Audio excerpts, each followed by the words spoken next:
Welcome to Fast Draw 101. I'm Howard Darby, and today we're talking about thumbing and fanning. Shooters on the line. Shooters, set.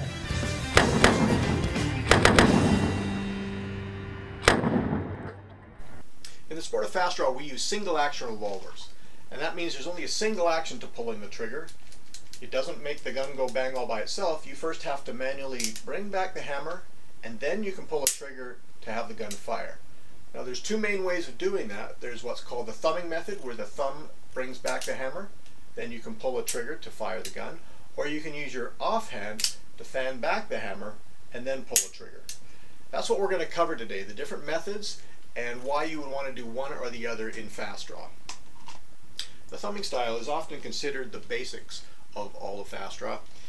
If you watch old Western movies, you'll see people doing the thumb draw. You don't see a lot of fanning in movies, and it wasn't the way the single action revolver was designed to be shot. It was designed to be thumbed back and operated on a slower style than the speed fanning you see in fast draw these days for people who are fanning. If you use a holster like this one, a Mexican loop holster, where the boot is slid onto the belt, and you use a thumbing draw, you can shoot in any fast draw competition in North America, even if it's a open style World Fast Draw Association style contest that people are twisting or fanning. You can still be very competitive with a draw like this. So if you use this type of holster and this type of draw, you can shoot in Cowboy Fast Draw, World Fast Draw, Ohio Fast Draw, any fast draw competition, and be competitive against any other shooters no matter what style they're using. Now, although you can use a stock gun for thumbing, when you come to the fanning style, you're going to need a specially tuned fanning gun.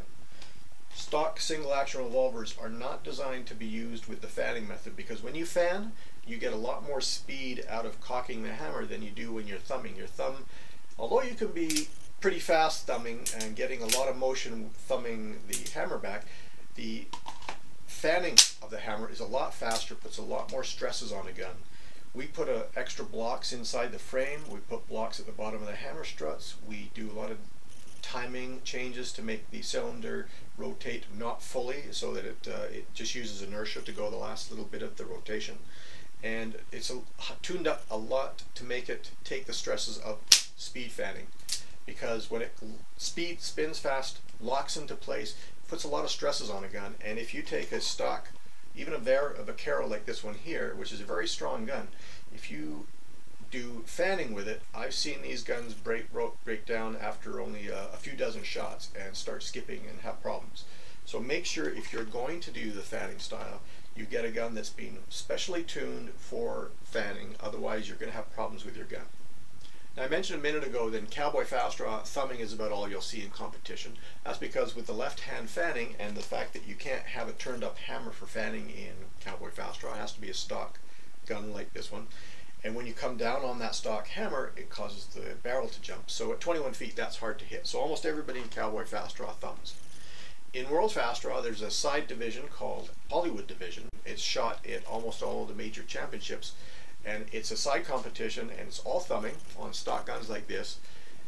So there's a great place for thumbing in World Fast Draw. Plus, in the major competition, you'll see many of the competitors also doing the thumb draw, and they're very competitive in it, even against the fanners. If you're a good thumber, you can beat almost anybody in the sport. So it's a great way to start and be good in World Fast Draw. Ohio Fast Draw, there's a thumbing division. Actually, a lot of competitions are just thumbing type competitions, but a lot of people also do thumbing in the major competitions as well, in the main divisions. Now that I've shown you what thumbing and fanning is all about, let me show you some examples of the thumbing draw to start with. When people start thumbing, they often do a draw where they come out, bring it up, and fire in this position. And it gives them a good visual representation of where the gun is. They can see it. It's well in their sight as they're drawing and firing. The trouble with that draw is that there's a lot of wasted motion. You're coming way out here before you pull the trigger. And also there's a lot of time when the barrel is not pointed at the target until you're at the very end of the draw. At that time, if you pull the trigger anywhere beforehand, you're going to miss the target. So it's a good draw to start with, and it's a good way to get into the sport. Often people are going to want to quickly move into a faster draw, and that's generally where you try and snap the gun up in line as fast as possible And then often people will follow through pointing towards the target as before they pull the trigger. And that helps you get towards the target, towards aiming at the target, and make sure you're on target before you pull the trigger. That looks like that. After that, of course, people want to speed up a little bit more, and that's usually by eliminating that poke forward and firing the gun just as it gets in line. And that often involves a bit of a snapping back the shoulder, snapping the back a little bit to get the gun up and out and make sure it's in line.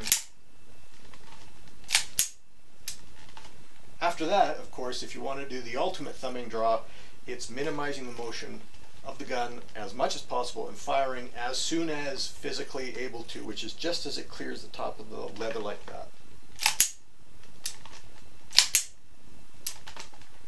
That's the evolution of the thumbing draw, depending on the type of shooting you want to do. With the fanning method, for the really fast draws, I'm going to have to move off to a different type of holster, but you can do most of the fanning draws from a pretty stock holster. We usually start, when we teach people, we start them with a draw that will get them hitting the target faster than if they try to do a really fast draw. So that's called the poke fan. Poke fan is best done with the left hand out here and the gun comes to the hand. Yes, it means that the gun comes up and is in line with the target and coming towards it, and then you fan the gun as it's out towards the target, on line with the target.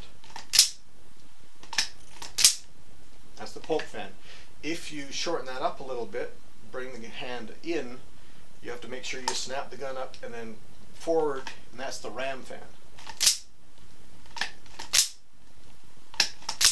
At that point you can start bringing the hand in as you're contacting the gun.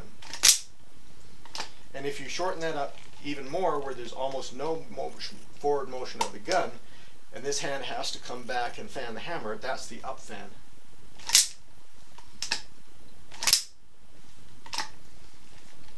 Now the fastest way to get a single action revolver out firing is the traditional style dump draw or the twisting style with the open style holster.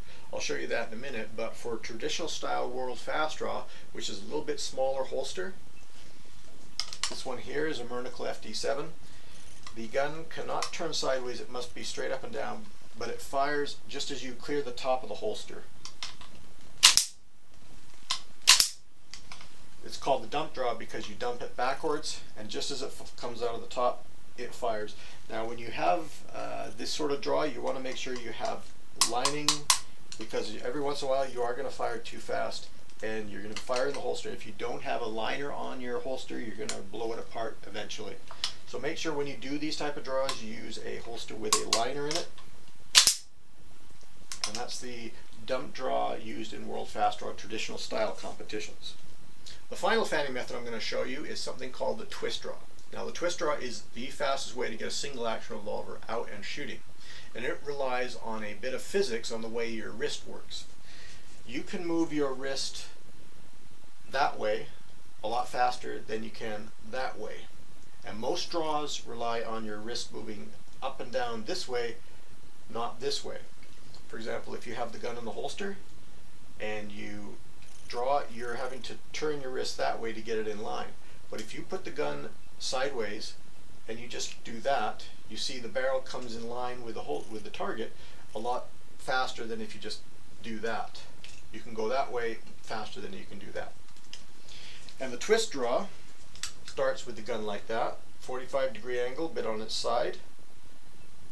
Wait for the light, draw and fire, turning it almost upside down as you draw.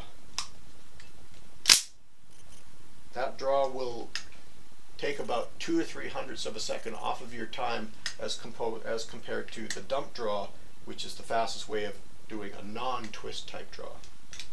Well, I hope that gives you an overview of thumbing and fanning and why you want to do one over the other. With thumbing, remember that if you have a stock holster like this and a stock gun, you can thumb in any fast draw contest in North America. Sometimes you'll be competing against fanners, but you can be very competitive with this style of shooting. For fanning, it's probably going to be the faster way you could do fast draw, because with two hands and driving back that hammer with the left hand, You can be a little faster than most of the thumbers, although there are some very competitive thumbers who will be at the top level of almost any fast draw competition you go to. So it's up to you, whichever way you want to do it. Hopefully this video has helped you figure out that. Hope to see you at a contest someday. Have fun.